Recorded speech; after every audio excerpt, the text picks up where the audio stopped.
and he was also a very big man. He was the court physician of the Mysore Maharaja, who is supposed to have taught the Mysore Maharaja music. Okay.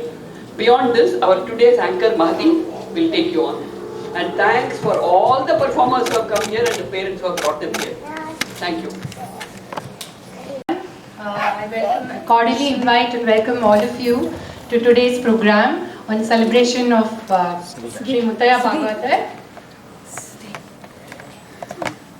So as soon as we hear the name Carnatic music, the first set of people that come to our mind is the Trinity, right? So the Trinity as in Tyagaraja Bhagavatar, Muthuswami Dikshidhar and Shyama Sastri.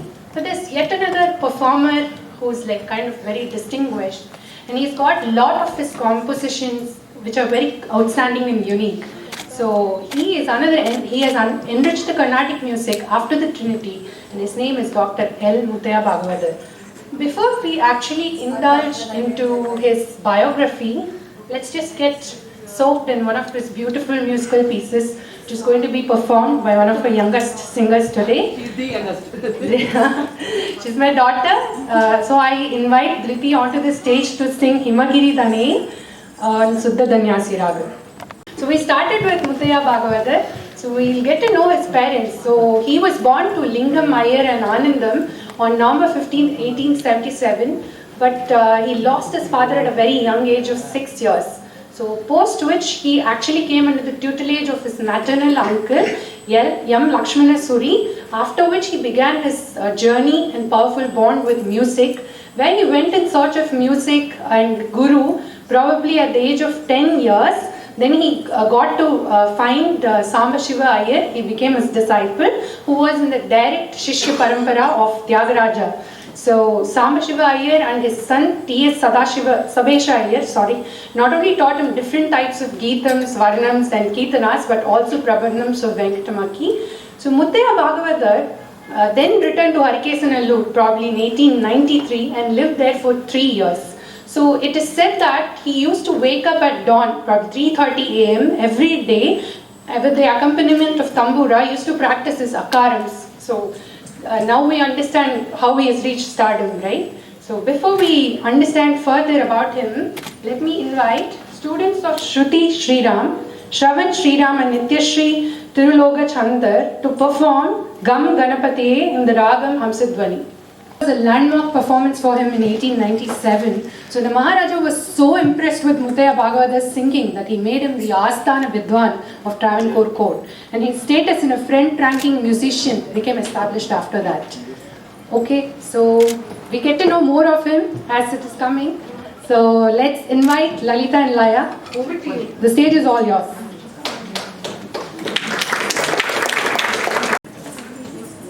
That was a very graceful performance. The mother-daughter duo rocked it, isn't it?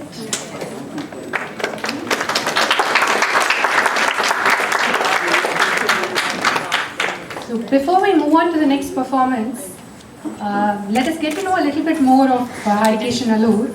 So it is believed that the person needs yogam, which is luck, and yogyatai, which is merit to be successful in life.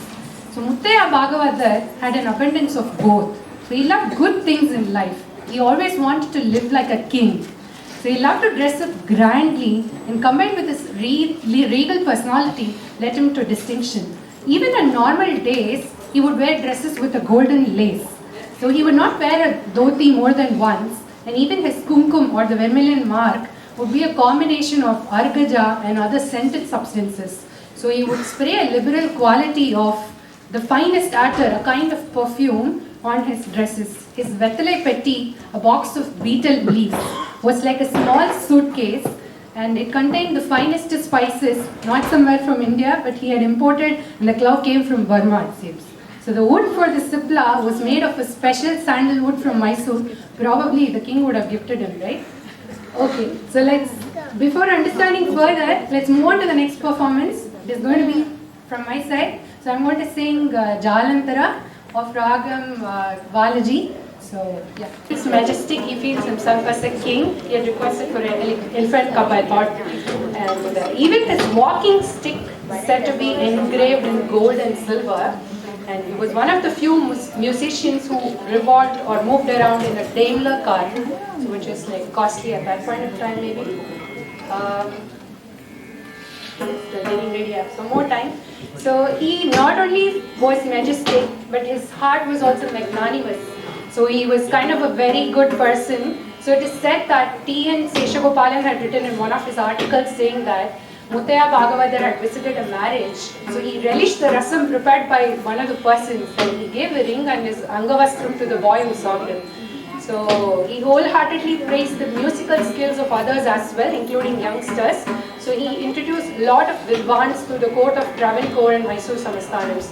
So his large-heartedness even extended to those who were wrongdoers to him. Probably when others grabbed credit for their work and the work done by him, he would also say that, let them also earn some name and fame. What more do I need at this stage? So that's how he was, a very majestic and a very magnanimous person. So I am just handing over to Siddharth Boya to talk. Muthiah Bhagavatar composed a song in Niroshta Ragam. Like she had already mentioned, it's the only Ragam where there's no pa or ma and the lips do not have to touch each other when sung in that Ragam. Even the Sahityam of that Ragam is like that. So he sang this song in front of the Chamundeshwari temple in Mysore. His faith and blessings of the deity is said to cure the king. So then the king came over and challenged Muthiah Bhagavatar again to compose 100 songs in one night, and he was able to deliver that as well. That's how the Chamundamba Ashtotra Kirtanas came into being. So it is also said that in 1934 he had written songs for a movie called Lavakusha. So it had around 63 songs. So the movie's title itself was changed to Sangeeta Lavakusha. So that's one of them. So moving on, the next performer is Anjana. I think we've been waiting for her earlier. So she's here now. Anjana is going to sing Sudhamai Sudhanidhi of Ragam Suddha Danyasi. Over to you. Of Amrita Vashni, sorry.